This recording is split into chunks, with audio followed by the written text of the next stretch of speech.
The morning sun streamed weakly through the blinds of a small but cozy living room.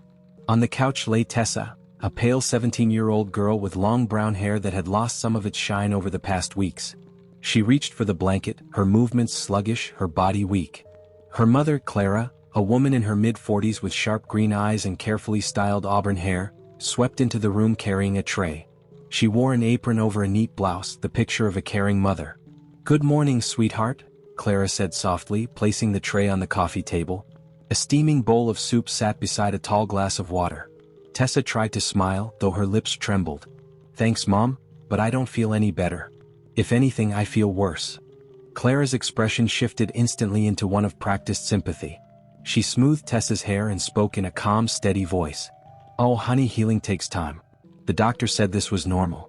You just need to trust me. I'll always take care of you." Tessa picked up the glass of water and sipped slowly, frowning. "Why does it always taste funny? Like, bitter?" Clara's eyes flickered, but she quickly recovered, letting out a small chuckle. "That's just a side effect of your illness, remember? Strange tastes and smells. Don't worry, sweetheart, I'm here for you. Always." Despite her discomfort, Tessa's heart softened. "I don't know what I'd do without you, Mom. You're the only person I can count on." Clara smiled, though the smile didn't quite reach her eyes. She watched carefully as Tessa drank more water. "Exactly, baby. You don't need anyone else. Just me. Now finish your soup. It'll help." Tessa nodded weakly and reached for the bowl, completely unaware that every sip and every spoonful was part of a carefully hidden plan.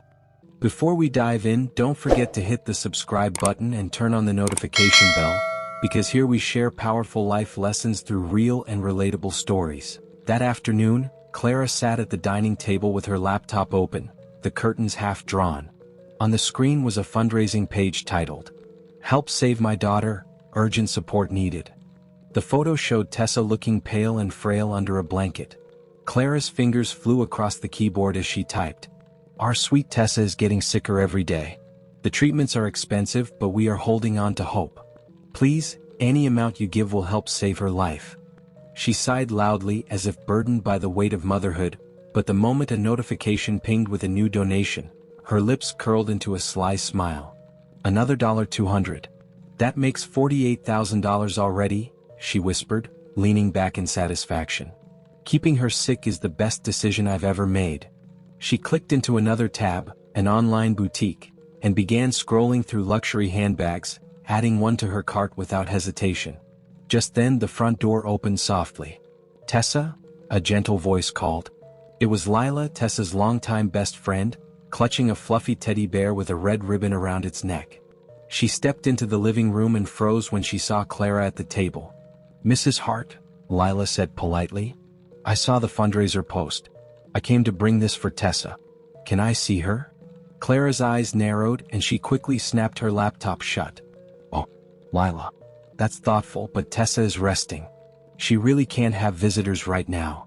"It'll only take a minute," Lila insisted. "I haven't seen her in weeks. She probably thinks we've all forgotten her."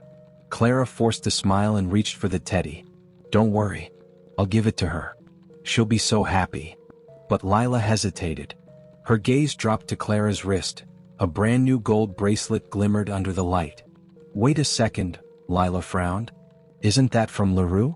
That's thousands of dollars. How can you afford that while asking people for donations?"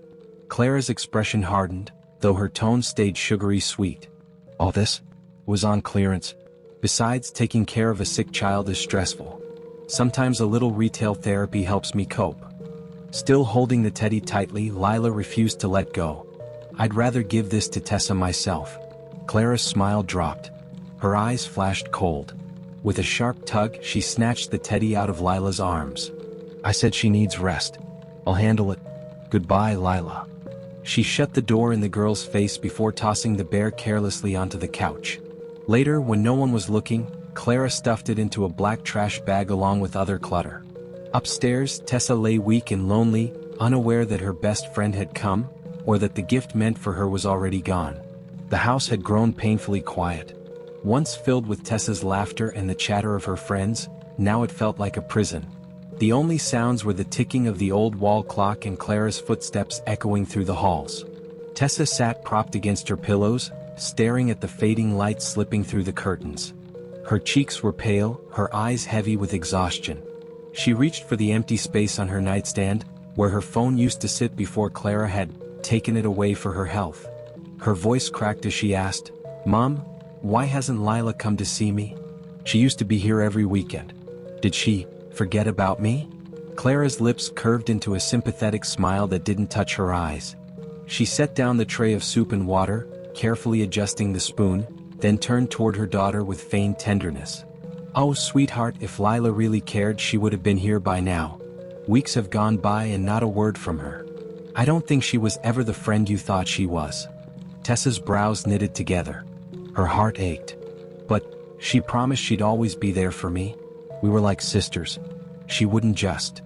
Clara cut her off gently, stroking Tessa's hair like she had all the answers. "Sometimes, darling, people only love you when you're healthy. When things get difficult, they disappear. Lila probably doesn't want to deal with your illness. It's cruel, but that's the truth."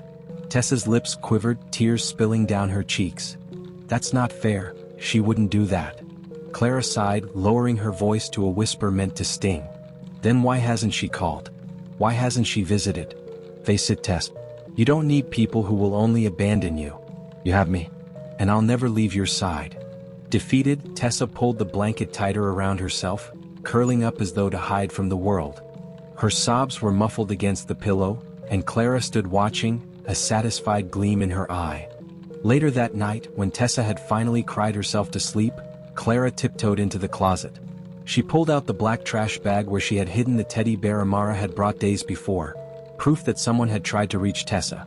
Clara shoved it deeper under piles of junk, sealing her daughter's loneliness with a cruel finality. Descending the stairs, Clara opened her laptop again.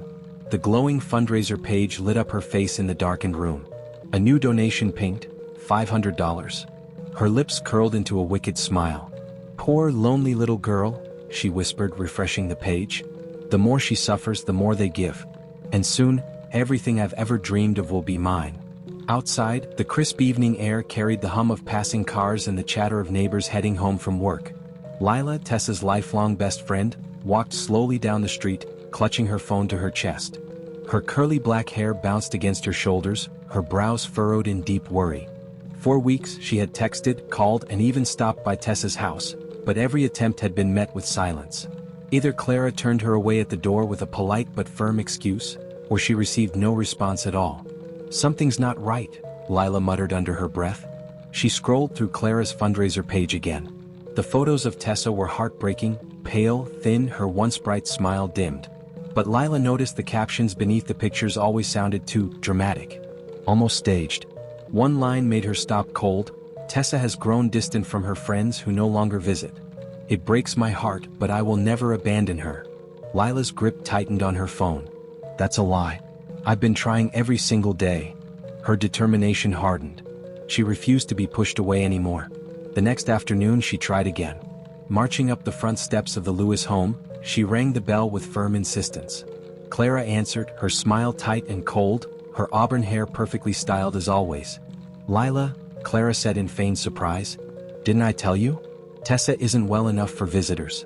She's resting." Lila crossed her arms. "Funny, Mrs. Lewis. She's been resting for weeks. You've told me the same thing every time. I just want to see her, even for a minute." Clara's eyes narrowed ever so slightly, but her voice remained syrupy sweet. "I know you mean well, dear, but Tessa doesn't need the stress. I'll tell her you stopped by." Before Clara could shut the door, Lila leaned closer, lowering her voice. "Then why hasn't she answered my texts? Or my calls? You're not even letting her see the messages, are you?" For a split second, Clara's mask slipped, her jaw tightening, eyes flashing with irritation. But just as quickly she recovered. "I think it's time for you to leave, Lila. I know you care, but you're not helping." The door shut firmly in Lila's face. She stood on the porch, fists clenched, her chest burning with anger. Something dark was going on inside that house, and she wasn't about to let her best friend suffer in silence. As she walked away, Lila whispered to herself, "Hang in there, Tess. I'll find out the truth, no matter what it takes." Later that week, Clara stood by the door, slipping on her coat and grabbing her purse. "Tessa, I'll be gone just 15 minutes. I need to pick up a few things from the pharmacy," she said sweetly. Tessa, curled on the couch with her blanket, nodded weakly. Okay, Mom? Clara's sharp eyes scanned the room one last time, making sure everything was in place. Then she left, locking the door behind her. The house fell into silence. Moments later there was a soft knock at the back door. Tessa frowned, her heart quickening. Slowly, she forced herself up and shuffled across the room. When she opened the door, she nearly burst into tears. It was Lila. Tessa? Lila whispered, rushing in and hugging her tightly. I've missed you so much. I came so many times, but your mom kept saying you couldn't see anyone. Tessa's eyes widened, confusion flashing across her pale face. But Mom told me that none of my friends even cared enough to visit. Lila pulled back, her expression a mix of anger and sorrow. That's a lie. We've been calling, texting, and stopping by every week. She never let us see you. She's hiding you away. Tessa's lips trembled as she shook her head. I don't understand. Why would she do that?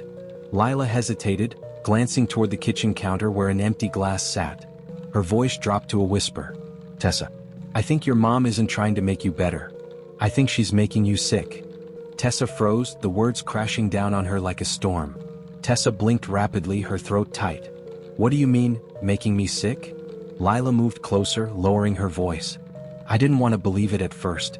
But look. She pulled a small Ziploc bag from her pocket. Inside were a few crushed white tablets. I found these in your mom's trash last time I tried to visit. They're not vitamins. They're sedatives. And when I looked them up online, some of the ingredients can make people really ill if taken regularly. Tessa's legs weakened and she sank back onto the couch. No, Mom loves me. She wouldn't. Her voice broke. Lila held her hand firmly. I know this is hard to hear. But think about it. Hasn't the water she gives you always tasted strange? Haven't you been getting worse the more you stay under her care? Tessa's eyes darted toward the empty glass on the counter. For the first time, she remembered the bitter taste that always lingered after drinking. Her chest tightened. Oh my God, she whispered, her voice trembling. She told me it was just part of the illness. Lila's grip tightened. That's what she wanted you to believe. She's been controlling you, Tessa. Keeping you weak so you'd have no choice but to depend on her. Tessa's breaths came in short gasps, her entire world spinning. But why? Why would my mom do this to me? Lila hesitated, then said the words Tessa feared most. Because she's making money off of it. I saw her fundraiser page. She keeps posting about how bad you're doing.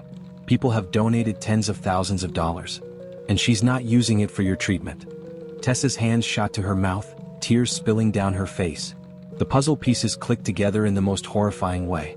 Her mother wasn't saving her life. She was stealing it. Tessa's chest heaved as the truth hit her like a wave. Her mind reeled with memories, the bitter water, the food that always left her weaker, the way Clara dismissed every question with that soft, patronizing smile. Her hands shook. She's been lying to me all along. Lila squeezed her shoulders. Listen to me, Tessa. You're not crazy. You've been poisoned. And we don't have much time. We need to get you out of here. Tessa opened her mouth to answer, but the sharp click of the front door lock turning made both girls freeze. Clara's voice drifted in from the hallway, calm and casual. Tessa, sweetheart? I'm back earlier than I thought. I got you something special. Upstairs, Tessa's heart pounded. She and Lila sat close together on the bed, the teddy bear clutched tightly in Tessa's arms. Lila's phone, hidden under the blanket, recorded every word. Clara entered the room, her smile fading the instant she saw Lila. Her eyes narrowed like daggers. What are you doing here? She hissed. Lila stood up, her voice steady despite the fear coursing through her veins. I came to see my best friend. And I know what you've been doing, Mrs. Lewis. I know about the poison. I know about the fundraiser. Clara froze, her face twitching before contorting into forced laughter. Poison? Fundraiser money? You don't know what you're talking about. Tessa's sick and I've sacrificed everything for her. Lila held her ground. No. You've been making her sick so people keep donating. You bought jewelry, clothes, and who knows what else while she's been suffering. Tessa's trembling voice cut through the air. Mom, is that true? For a split second, Clara's mask cracked. Her eyes flickered with rage before she forced on her sweet tone again. Sweetheart, don't listen to her. She's jealous. She never cared about you like I do. But Tessa shook her head weakly, tears forming. If you cared, you wouldn't keep me locked away. You wouldn't stop my friends from seeing me. You wouldn't lie. Clara's face twisted in fury now, the pretense gone. Everything I've done, I did for us. Without me, you'd have nothing. No roof, no food, no chance at all. Do you think anyone would give us a dime if you weren't sick?" Her voice rose, shrill and venomous, echoing off the walls. "You're nothing without me, Tessa. Nothing." Lila grabbed Tessa's hand tightly. "You're wrong. She's more than your puppet. And this time you won't get away with it." From outside, the faint wail of sirens began to grow louder. Clara froze mid-step, her eyes darting toward the window. "No," she whispered, panic creeping into her voice. Lila lifted her phone slightly. "Everything's been recorded. It's over." The sirens grew louder until red and blue lights flickered through the thin curtains. A sharp knock rattled the front door. "Police, open up," a commanding voice called. Clara's face drained of color. She stumbled backward, her composure slipping completely. No, this can't be happening." Before she could make a move, the officers entered, led by a tall man in uniform. His eyes swept the room, landing on Clara, then shifting to the frail figure of Tessa and the steady glare of Lila. "Ma'am, we received a report of suspected abuse and poisoning. We need to ask you to step aside," the officer said firmly. Clara shook her head wildly, her voice shrill. "It's lies. All of it. I'm her mother. I would never hurt her." But Lila stepped forward, holding up her phone. "We have proof. Recordings, donations, everything." She admitted it. The officer took the phone, scanning briefly, then nodded to his partner. "That's enough. Ma'am, you're under arrest for attempted poisoning and fraud. You have the right to remain silent." As the cuffs clicked around her wrists, Clara thrashed, her voice breaking. "Tessa, please. Tell them it's not true. Tell them I'm a good mother." Tessa, tears streaming down her cheeks, clutched the teddy bear Lila had given her. For the first time she found the strength to raise her voice. "No, Mom. You don't get to control me anymore." Clara's cries turned into desperate screams as the officers pulled her from the room. The slam of the front door echoed like the closing of a chapter that had gone on too long. Silence filled the space, broken only by Tessa's shaky breaths. She turned to Lila, her voice soft but resolute. "Thank you, you saved my life." Lila hugged her tightly. "No, Tess. You saved yourself the moment you spoke up. Now it's over." The camera of life, so long dominated by Clara's deception, finally shifted back to the girl who deserved to live free. Lesson learned.